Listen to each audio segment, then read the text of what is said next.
कि वो जो बच्ची थी मालदेव सोनगरा की, वो बाल विधवा थी, इसलिए भी मालदेव सोनगरा उस बच्ची से पिंड छुड़ाना चाहता था और उसने अपने शत्रु से उस बच्ची का विवाह किया।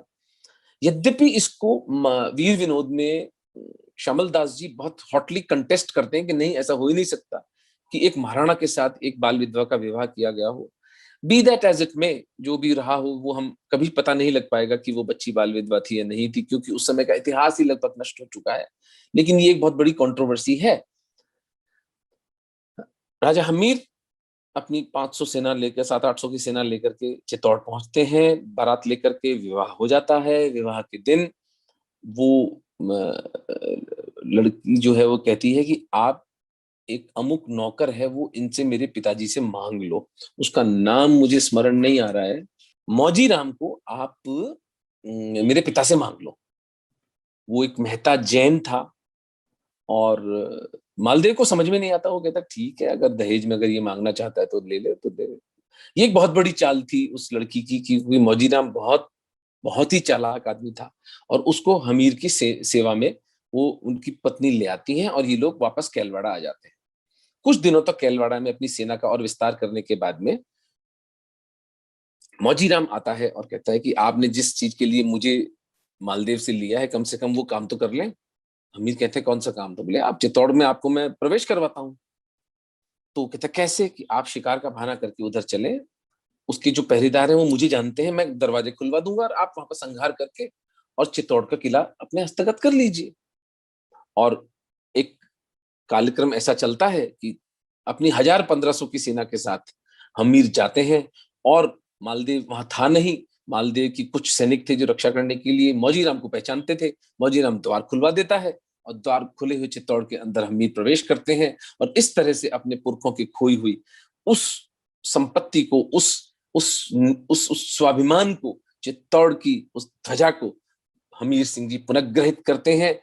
1336 के अंदर चित्तौड़ पर महाराणा हमीर सिंह जी का पूरा राज्य हो जाता है और इस सिसोदिया वंश के सबसे चमकते हुए सूर्य का राज्य काल वहां से आरंभ होता है।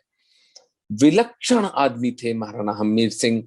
उनके कॉन्फिडेंस, उनकी वॉर स्ट्रेटेजी और उनकी हिंदू धर्म के प्रति सेवा का जबरदस्त उदाहरण वो थे और कोई उसका कोई तुलना हमें नहीं मिलती पूरे पूरे के पूरे इस सिसोदिया वंश के अंदर। जैसे मैं आने समय आपके बाकी उनकी शेष कहानी आपको बताता हूं।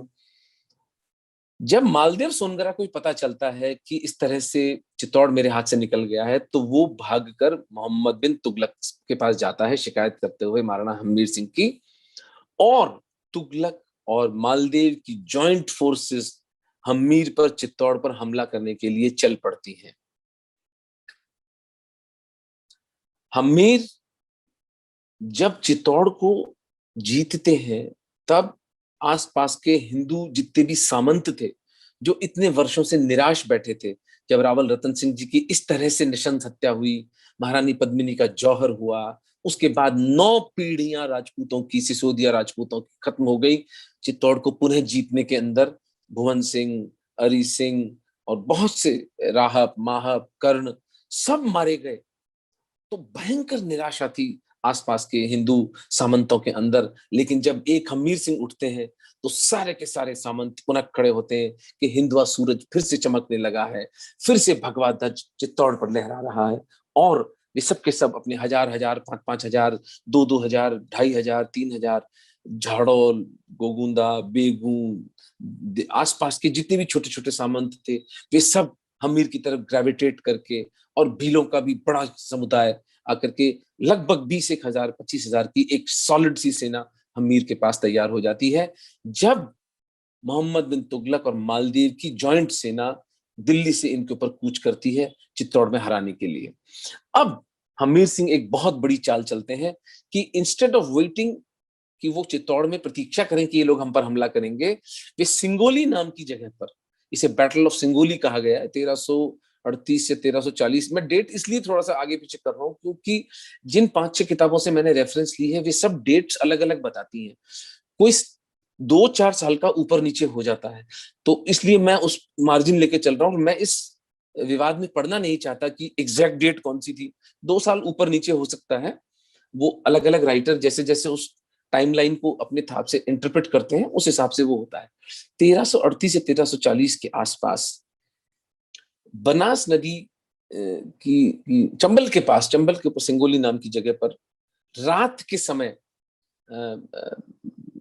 हमला करते हैं, अपने से 3 गुनी बड़ी आर्मी को टोटली डेसिमेट करके। और हमीर सिंह जी मालदेव सोनगरा अपने सैनिकों के साथ भाग जाता है और उसके बेटे, उसके पोते को वहीं हत्या कर देते हैं, वध कर देते हैं महाराणा हमीर सिंह। और मोहम्मद बिन तुगलक को गिरफ्तार करके बालों से घसीटते हुए चित्तौड़ लाकर उसे पटकते हैं। और वे अपने इष्ट देवताओं को स्मरण करते हुए कहते हैं कि आज मेरे पुरखों के बहाए हुए रक्त का मैंने प्रतिकार ले लिया। इस चित्तौड़ की पवित्र भूमि का एक एक पत्थर मेरे पुरखों के रक्त से नहाया हुआ है। मैंने आज इस मलेच्छ को यहाँ पर बंदी बनाकर उस अपमान, उस हत्या का प्रतिकार ले लिया है। 6 महीने तक मोहम्मद बिन तुगलक वहां पर बंदी बना के रखा जाता है। उसे बिल्कुल पशुओं की तरह रखा जाता है।